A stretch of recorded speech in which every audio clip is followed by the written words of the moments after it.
I can't tell what disaster is. Can you? Let's consider the question untethered from the usual anchors. 15. A fire. Are you still here?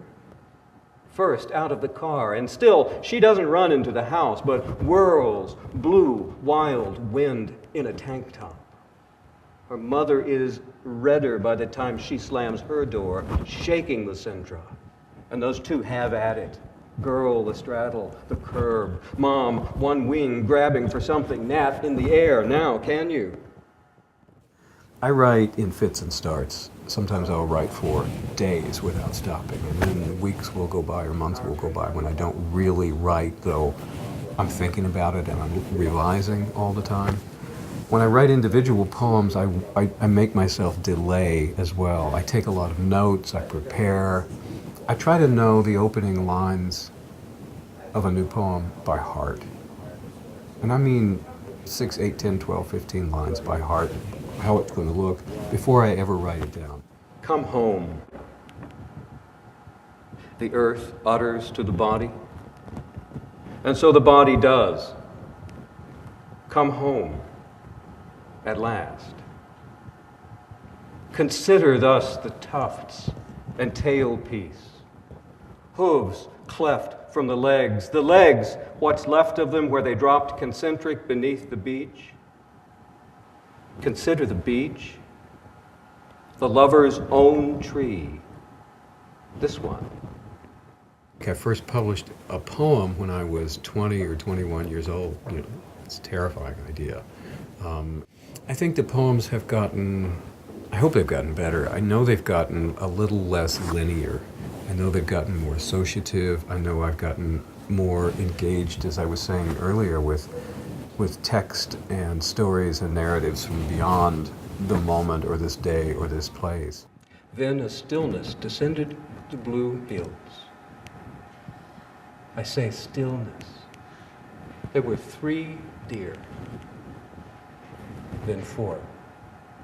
They crept down the old bean field, these 4 deer, for 15 minutes, more, as we watched them in the field, in the sowing snow. That's how slowly they moved in stillness. Slender deer. The 4th limped behind the other 3. We could see, even in the darkness, as it dragged its right hindquarter where it was hit or shot. Katie sat back on her heels. The dog held in his prints, or Kate held him, hardly breathing at first. You have to be 2 things at once: extremely arrogant, enough to think you're going to sit down and say something of value to the world, and extremely humble and embarrassed by that very thing, so that you realize that as you write, you're not writing yourself, you're not writing your own story. In fact, as you write a poem, it's more and more about relinquishing yourself to this other thing. You have to have that capability to be in those extremes at the same time. I hope it feels safe in my classes. I hope it feels safe to think and to try new things and to speak. That seems really important, especially, not especially, in all classes, but in creative writing classes where people talk, they say things about themselves, they expose themselves in ways that they sometimes don't in other classes. And it can feel intimate, it can feel scary. So I try to make it safe. This one happened years ago, but exactly this time of year, when they're all on the move, right? Sometimes you look up into this big Ohio sky and there's nothing but birds. Never-ending birds.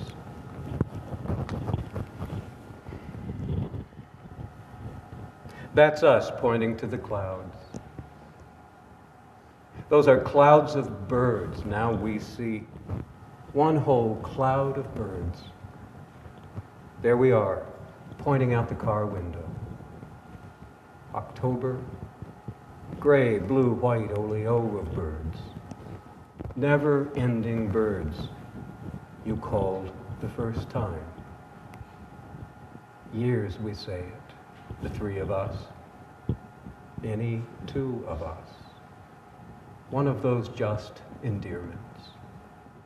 In a way, I feel like I just got here. I still feel young and like a fraud and stupid and like I'm a professor. What? I haven't read all these books. They're going to find out one of these days. I think it's an incredibly lucky way to make a living to be in school. I think school is one of the few social constructions that human beings have made that have been productive, that have been good, that are about living honorably in each other's company. So I like to be in school.